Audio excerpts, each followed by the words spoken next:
folks, welcome back to Nkandla Africa. This is Chris once again.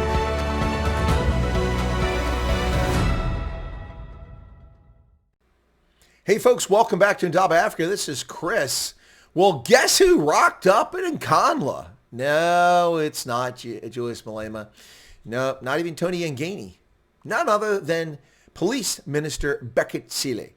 Rocked up in Nkandla today, folks. Interesting.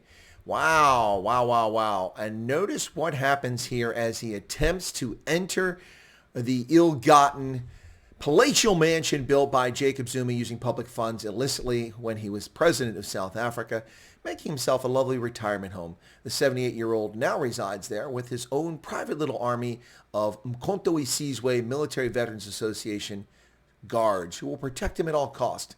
Watch what happens as the South African Minister of Police, his car attempts to enter the Nkandla compound there in KwaZulu-Natal as these MK soldiers briefly intercepted and prevented the Minister of Police from entering the compound. Watch this, folks.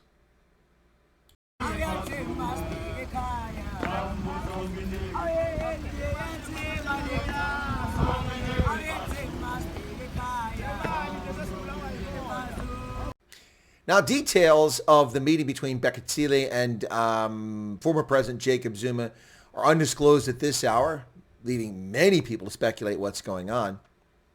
One thing we'd certainly say is that much like his appearance at Senegal on the 16th of October 2020 in the Northern Free State, in which photographs emerged of the police minister sitting next to none other than Julius Malema, a member of parliament who illegitimately had a 26 police car escort to get to Nkandla, to Senegal, pardon me.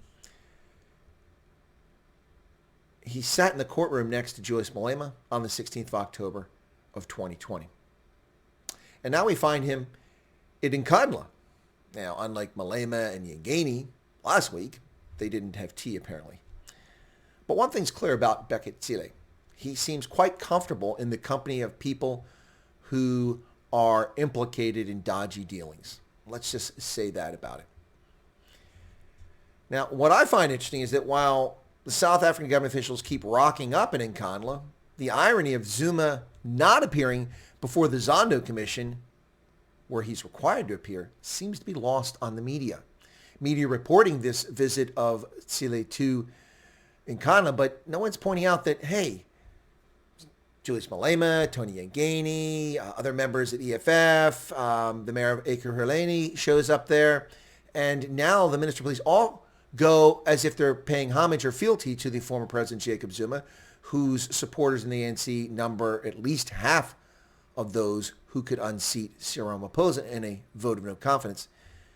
The irony doesn't seem apparent to them that while all of these government officials go to his private residence, a private citizen, he fails to respond to court orders to appear in court over him being implicated by over 40 witnesses in pervasive state capture corruption in South Africa.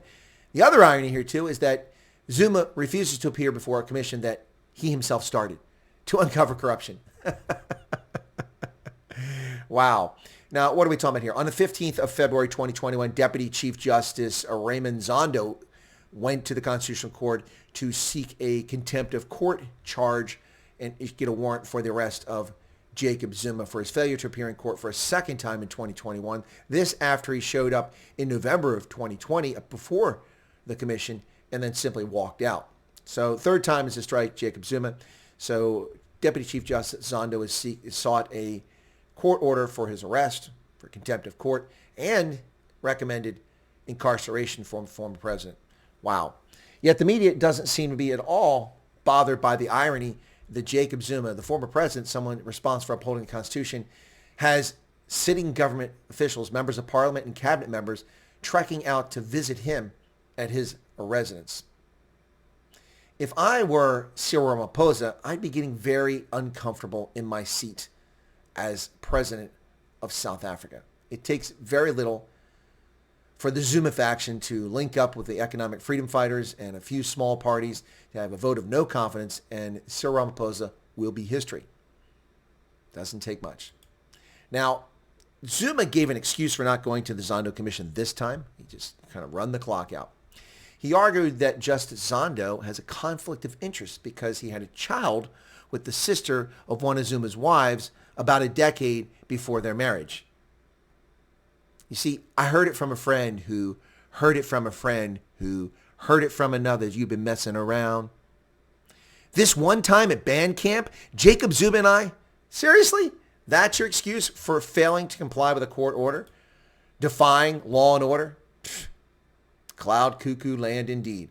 Folks, if you're not a subscriber to Chris White Africa, hey, why not become one? Smash that button right down there. Be sure to toggle the bell icon to get notified of my future videos, including premieres, posted videos, and live streams. And finally, hey, why not smash the like button? Because likes drive viewership, and I think people are hungry to get objective news and analysis of these events. Thank you for your time, for your patience, and for your custom. Good day to you.